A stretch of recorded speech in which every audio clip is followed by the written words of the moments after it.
ফ্ল্যাটটা আবার বিক্রি করবার তেমন একটা ইচ্ছে ছিল না। আসলে ছেলে থাকে আমেরিকায়, এক মেয়ে ছিল এখানে, তারও বিয়ে দিয়ে দিলাম গত 2 মাস হলো। আর আমার স্ত্রী মারা গেছে তা প্রায় বছর 10 তো হবেই। আর ইদানিং আমার শরীরটাও খুব একটা ভালো যাচ্ছে না। তাই ছেলে বলছে এখানকার পাঠ চুকিয়ে দিয়ে ওর কাছে, মানে আমেরিকায় চলে যেতে। আমিও ভেবে দেখলাম ও ঠিকই বলছে, শুধু শুধু এখানে আর কার ভরসায় পড়ে থাকবো। তাই এখানকার যা কিছু আছে এমনিই তড়িঘড়ি বেঁচে দেওয়া। আপনি তো আধুনিক মানুষ, আপনি এটাকে নিজের মতো করে গুছিয়ে নেবেন। তবে একটা কথা কি জানেন, এত বড় বাড়িটাতে আমার সব থেকে পছন্দের জায়গা হলো এই ঘরটুকু। এই আমার রিডিং রুম। দিনের বেশিরভাগ সময়টায় এই ঘরেই কেটে যেত আমার। এই ঘরটা ছেড়ে যেতে একদমই ইচ্ছে করছে না। মায়াই তো বড্ড খারাপ জিনিস স্যার, ওখানেই তো সব কিছু আটকে যায়। না, আমাকে তো আটকালে চলবে না ভাই, আমাকে তো যেতেই হবে। এখন থেকে এই বাড়ি তোমার। আমার যা যা জিনিসপত্র আছে আমি কালকের মধ্যেই খালি করে দিচ্ছি। না না, অত তাড়াহুড়ো করবার দরকার নেই। আমার এখনও এটার কাজে হাত দিতে সপ্তাহখানেক সময় লাগবে। মিস্ত্রি জোগাড় করতে হবে, তাদের সাথে কথা ফাইনাল করতে হবে, এটুকু সময় তো লাগবেই। সে ঠিক আছে, আমি আমার কাজটা কমপ্লিট করে রাখি, তারপর বাকিটা আপনার ব্যাপার। ঠিক আছে, আপনি যেমনটা ভালো বোঝেন। হ্যাঁ, মায়া যখন কাটাতেই হবে তখন দেরি করে লাভ কি? দেরি হলেই বিপদ। আপনি ইন্ডিয়াতে এলে অবশ্যই আসবেন, কিন্তু বয়সটা যা হয়েছে আর শরীরের কন্ডিশন যা, তাতে করে মনে হয় না যে এই দেশে আর কখনো আসতে পারবো। ঠিক আছে, আপনি যখন বললেন তাহলে আসলে অবশ্যই একবার ঘুরে যাব। কাল থেকেই কাজ শুরু হচ্ছে তো শিওর? হ্যাঁ দাদা, আমি সব মিস্ত্রিদের সাথে কথা একবারে ফাইনাল করেই এসেছি। কাল থেকেই টানা কাজ শুরু হবে। একদম রেডি করে তবেই মিস্ত্রিরা বাড়ি ছাড়বে। Very good. আচ্ছা, ওখানে তোমার থাকাটা মনে হয় জরুরি। কাজের ঠিকমতো দেখাশোনা হওয়াটা দরকার। সব কিছু মিস্ত্রিদের ওপর ছেড়ে দেওয়াটা মনে হয় ঠিক হবে না। তাহলে কি করব দাদা, আমি থেকে যাব? সেটা করলেই মনে হয় ভালো হয়। তুমি বরং থেকেই যাও। ঠিক আছে দাদা। আর কোনো অসুবিধা হলে আমাকে জানিও। আচ্ছা, আমি তাহলে আর চলি। হ্যাঁ, এসো।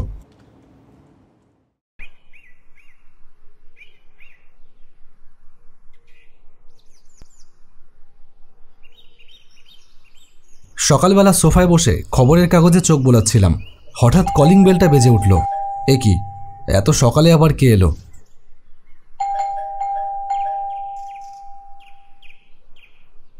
দরজাটা খুলেই দেখলাম, এ কি বিমল, তুমি তুমি এত সকালে?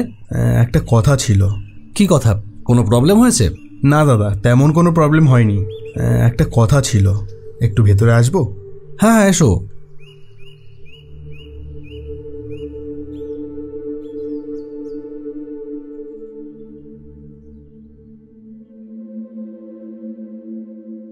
বসো। আচ্ছা বলো, কি হয়েছে? দাদা, কাজ এতদিন ঠিকঠাকই চলছিল।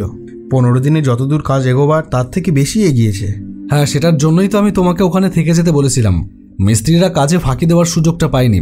আমিও তো দেখলাম গিয়ে আগের দিন কাজ যথেষ্টই এগিয়েছে। কিন্তু দাদা, কাল রাতে একটা অদ্ভুত ঘটনা ঘটেছে। সেটা আপনাকে না বলা পর্যন্ত কিছুতেই স্বস্তি পাচ্ছি না। ফোন করতে পারতে। হ্যাঁ দাদা, তা তো করতেই পারতাম, কিন্তু ফোনে বললে ব্যাপারটা হয়তো আপনাকে বোঝাতে পারতাম না। আচ্ছা বলো, কি হয়েছে? দাদা, কাজ তো প্রায় শেষের দিকে, আর মাত্র একটা ঘর বাকি। তাই কাল থেকে আর মিস্ত্রিরা কেউ ও বাড়িতে থাকছে না। কাল রাতে আমি একাই ছিলাম। এইটুকু বলেই বিমল চুপ করে গেল। আমি খেয়াল করলাম ওর চোখে মুখে কেমন একটা ভয়ের ছাপ ফুটে উঠছে। কি হলো বিমল, চুপ করে গেলে কেন? কি হয়েছে কাল রাতে, বলো। কি করে বলবো দাদা, আপনি কি বিশ্বাস করবেন? আপনি হয়তো আমাকে ভুলই বুঝবেন, ভাববেন আমার মাথা খারাপ হয়ে যাচ্ছে, তাই সেটা বলতেও একটা সংকোচ বোধ হচ্ছে। আরে বাবা, না না, বলো না কি হয়েছে। যদি সেটা বিশ্বাসযোগ্য হয় তাহলে কেন বিশ্বাস করব না? বলো বলো, তুমি নিঃসংকোচে বলে ফেলো। দাদা, কাল রাতে বাড়িটাতে কেউ ছিল না, আমি একাই ছিলাম। মাঝরাতের দিকে হঠাৎ ঘরের কোথা থেকে যেন মশা এলো, এক গাদা। সে ঝাঁকে ঝাঁকে মশা।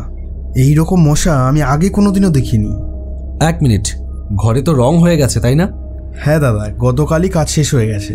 গতকাল রাতে যদি রং শেষ হয়ে গিয়ে থাকে তাহলে তো গতকাল রাতে মশা আসবার কোনো সম্ভাবনাই নেই, কারণ কাঁচা রঙের তীব্র গন্ধে মশা থাকতে পারে না। আর তাছাড়া রঙের ভেতর নানান কেমিক্যাল থাকে, যেগুলোর গন্ধ মশা সহ্য করতে পারে না। দাদা, আমি মিথ্যে কথা বলছি না, আমার কথাটা বিশ্বাস করুন। বিমল, আমার 10 বছরের প্রমোটার লাইফে কতগুলো বিল্ডিং বানিয়েছি তোমার কোনো ধারণা আছে? আর আমি যে মিথ্যে কথা বলি না দাদা, এতদিনে এই ধারণা নিশ্চয়ই আপনার হয়ে থাকবে। আমি শুধু যেটা হয়েছে সেটাই আপনাকে বলতে চাইছি। ঠিক আছে, আসছি। আর মিস্ত্রিরা যেহেতু থাকছে না, তাই আমারও নিশ্চয়ই ও বাড়িতে রাতে থাকবার কোনো দরকার নেই। আরে আরে বসো বসো। আচ্ছা বলো, তারপর কি হলো? দাদা, আপনি শুরুতেই অবিশ্বাস করলেন, তাহলে এর পরে যা বলবো তা তো আপনি বিশ্বাসই করবেন না।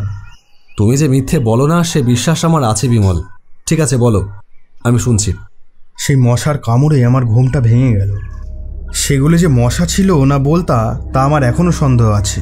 আপনি বোধহয় আমার গালের মশার কামড়ের দাগগুলো খেয়াল করেননি। হ্যাঁ সত্যিই তো, তোমার গালে মশার কামড়ের দাগ রয়েছে, এতক্ষণ খেয়াল করিনি। এবার তাহলে মশার ব্যাপারটা বিশ্বাস করলেন তো? হ্যাঁ বিশ্বাস করলাম, আর বিস্মিতও হলাম। বিস্ময়ের এখনও অনেক বাকি দাদা। এর পরে যে ঘটনা ঘটেছে তা শুনলে আপনি... কি ঘটেছে?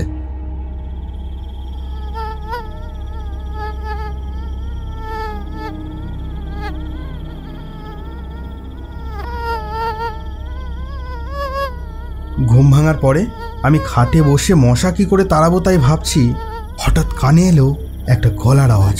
কে যেন কবিতা পাঠ করছে। ভালো করে শুনে বুঝলাম শব্দটা আসছে রিডিং রুম থেকে। ওই একটা ঘরই এখনো রিমডেলিং করা বাকি। ওই ঘরে বসে এখন এই মাঝরাতে কে কবিতা পাঠ করবে? ভাবলাম আমার মনের ভুলও হতে পারে, তাই বেরিয়ে গিয়ে সেই রিডিং রুমটার সামনে দাঁড়াতেই আমার সারাটা শরীর ঠান্ডা হয়ে গেল। দেখলাম ঘরের ভেতরে আলো জ্বলছে, আর চেয়ারে বসে হাতে বই নিয়ে কবিতা পড়ছে এক ভদ্রলোক। এবার হঠাৎ তার হাত থেকে বইটা সরে গিয়ে হাওয়ায় ভাসতে থাকলো, তারপর ভেসে ভেসে পাশে চলে গেল। তারপর লোকটা উঠে দাঁড়িয়ে আমার দিকে তাকালো। সে কি ভয়ানক ব্যাপার, আমি জীবনে কোনোদিনও তা ভুলতে পারবো না। তার চোখের ভেতরে মণি বলে যেন কিছু নেই, ফ্যাকাশে গায়ের রং। বুঝে গেলাম এ কোনো জীবিত মানুষ হতে পারে না। আমার মাথাটা ঘুরতে থাকলো। বুঝলাম এক্ষুনি জ্ঞান হারাবো। তারপর সেখানেই লুটিয়ে পড়লাম।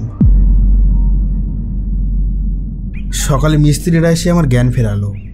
তারপর সেখান থেকে সোজা আপনার কাছে চলে এলাম। যা বললাম এর মধ্যে এক টুকরো মিথ্যে নেই দাদা। আমি যা দেখেছি তাই বললাম। দেখো, তুমি মিথ্যে বলছো, আমি সেটা বলছি না। তোমার ভুলও হতে পারে, হয়তো স্বপ্ন দেখেছো। না দাদা, স্বপ্ন আমি দেখিনি। স্বপ্ন এতটা জীবন্ত হতে পারে না। আর আমার ঘুমের ভেতরে হাঁটার অভ্যেস নেই, আগে কোনোদিন এমন কিছু ঘটেনি। তাহলে তুমি কি বলতে চাইছো? তুমি ভূত দেখেছো? সেটাই তো মনে হচ্ছে দাদা, তাছাড়া আর তো কিছু মাথায় আসছে না। দেখো বিমল, ওই বাড়িটা রিমডেলিং করে আমি নিজেই থাকবো ভেবেছিলাম, কিন্তু সেটা শিওর না। রেডি করে আমি তো বাড়িটা বিক্রিও করে দিতে পারি।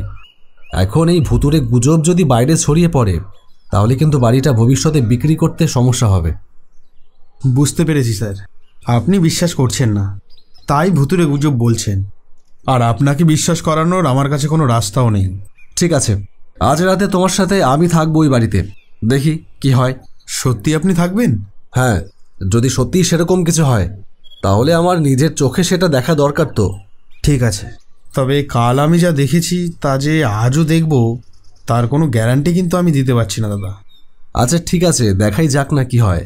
তবে আমার বিশ্বাস ওসব তোমার মনের ভুলই হবে, কারণ ভূত বলে আদতেই কিছু হয় না। ঠিক আছে দাদা, তাহলে কাল আপনি থাকবেন শিওর তো? আমি তাহলে সেই মতন সব ব্যবস্থা করে রাখবো। হ্যাঁ থাকবো বললাম তো, আমি কাল রাত 10টার মধ্যেই ঢুকে পড়বো। ঠিক আছে, আজ আসছি তাহলে। হ্যাঁ যাও, আর দেখো কাজের ফিনিশিংটা যেন ভালো মতো হয়।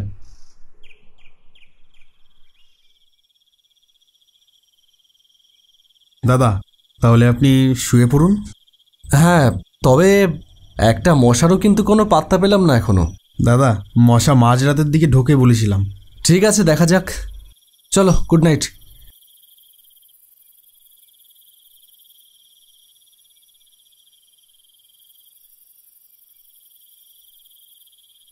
রাত কটা হবে জানি না, হঠাৎ ঘুমটা ভেঙে গেল মশার ভনভন শব্দে।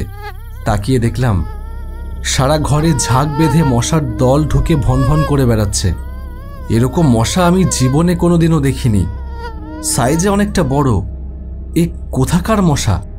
হঠাৎ শুনতে পেলাম একটা কবিতা আবৃত্তির ক্ষীণ আওয়াজ। কে যেন উদাত্ত কণ্ঠে কবিতা পড়ে চলেছে। মেঘলা দিনে দুপুর বেলায় যেই পড়েছে মনে, চিরকালীন ভালোবাসার বাঘ বেরোলো বনে। আমি দেখতে গেলাম, কাছে গেলাম, গিয়ে বললাম খা। আখির আঠায় জড়িয়েছে বাঘ, নড়ে বসছে না। বুঝতে অসুবিধা হলো না যে সেটা আসছে রিডিং রুমটা থেকে।